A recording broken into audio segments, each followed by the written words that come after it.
and welcome to Single and Married with Ezzy. Thank you for joining me today. We are going to have an awesome time. I have a very interesting topic to share with you today, and that topic is 5 reasons relationships get ruined.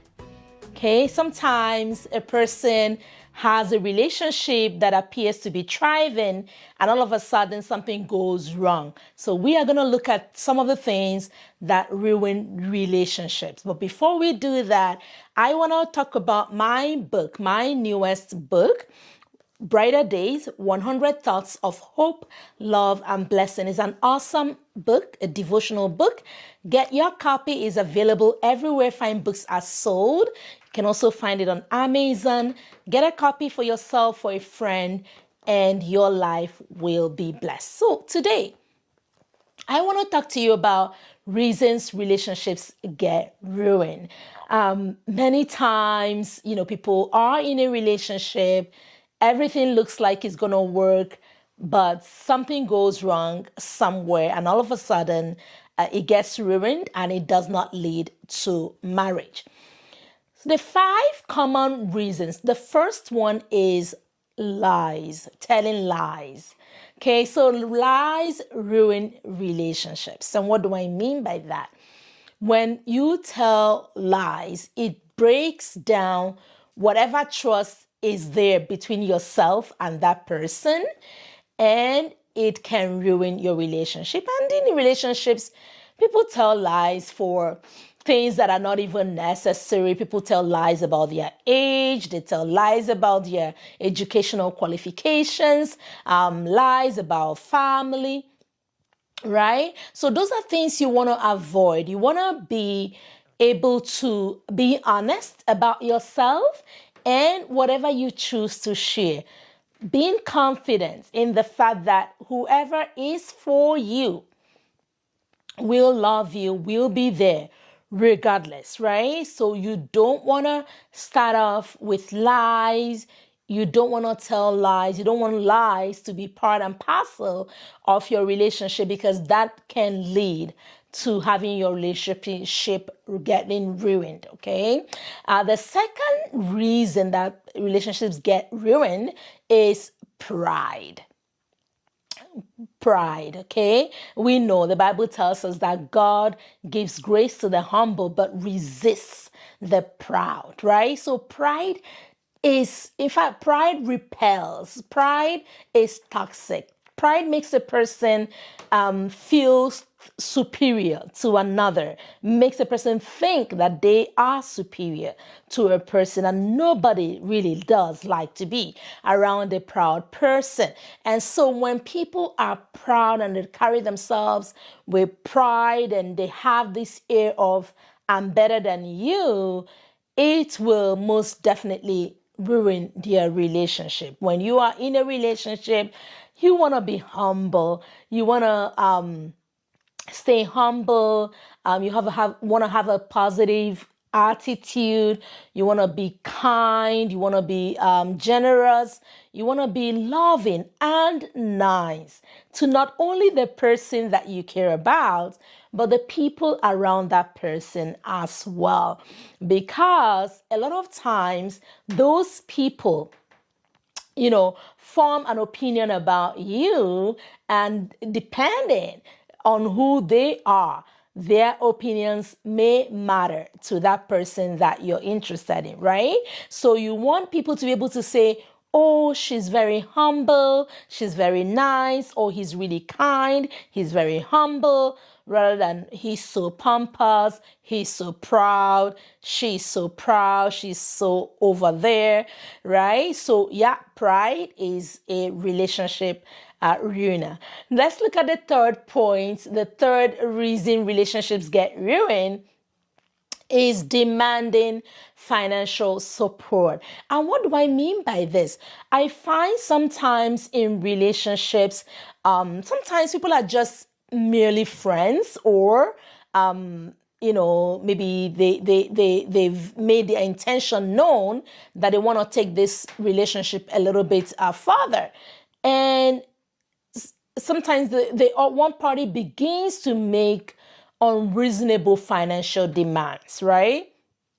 You have to really watch out for that. Remembering that that person, that partner, that friend, that potential spouse, that person looking to be in that relationship with you, they are not your parents. They are not even your sibling.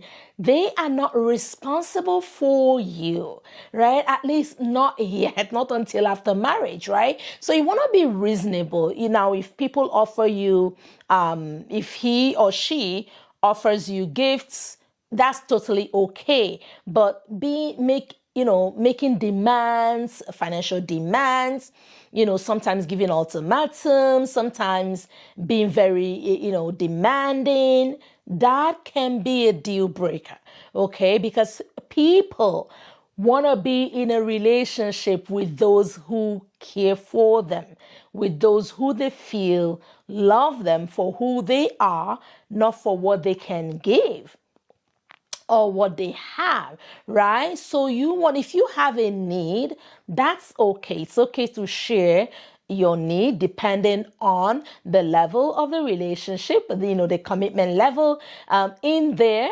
and where you guys are in that relationship, right? And then if the person offers to help you in any way or the other, that's okay if you want to accept it. But just making demands and,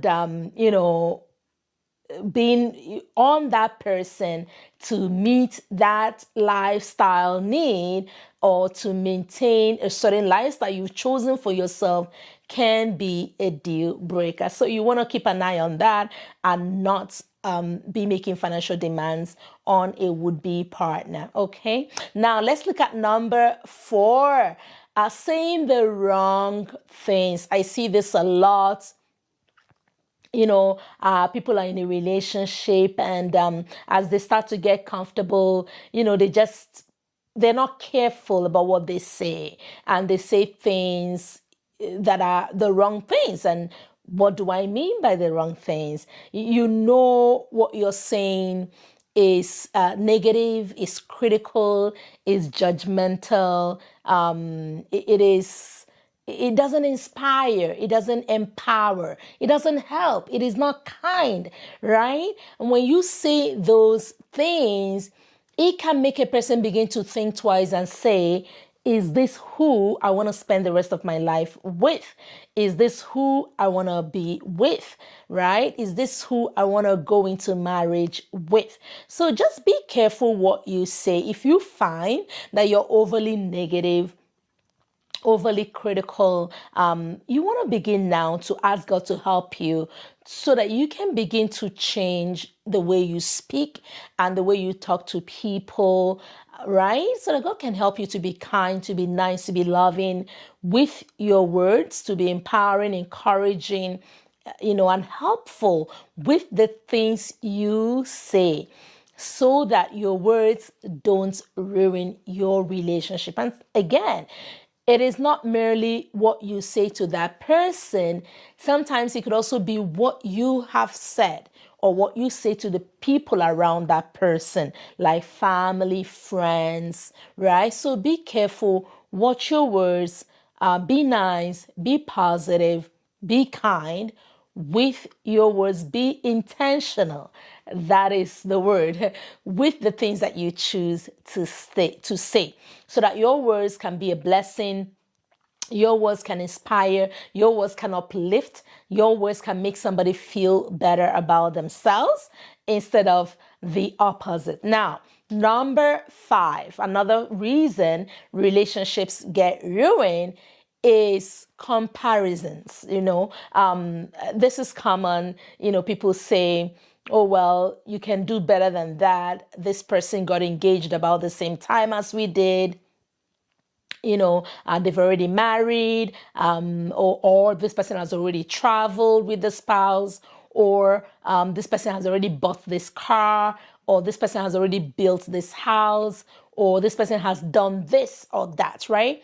When you begin to compare your partner or would-be spouse, right, that is not good. You are placing an expectation, an undue expectation, an expectation based on what you have seen from other people, and that is not just right. You want the person to accept you for who you are and not have to compare you with others. The same way, you don't have to compare that person with others, right? You have to accept them for who they are. So comparisons, that's something you don't want to accept. That's something you don't want to be part of. You don't want to have it ruin your relationship. Every relationship is unique. Every person is different. Every person is unique. Every path that a couple will take will be unique to them, right? So you don't want to compare yourselves with other couples. You don't want to compare yourselves with other people. You don't want to make a person feel like a failure or feel like they're not measuring up. No, you are there as a friend to make them feel better, to make them, be empowered, to inspire them, to help them achieve more, to make them know that they can do more and that they can achieve and they can be successful and that you are cheering for them. All right. And I hope that these 5 points will help you so that you can be intentional about that relationship. If it is with the right person, you can be intentional to make sure that you don't ruin it by the things you say, by the things you do, by being proud, by telling lies, or by being overly demanding for your needs. So I hope that you've been blessed now. If you want to join my mentorship class, feel free. You'll find the information on the screen to reach out, send an email, and you can join my free marriage mentorship class. We meet every month and we discuss new topics to help your marriage and your relationship. So till next time, is God bless and goodbye.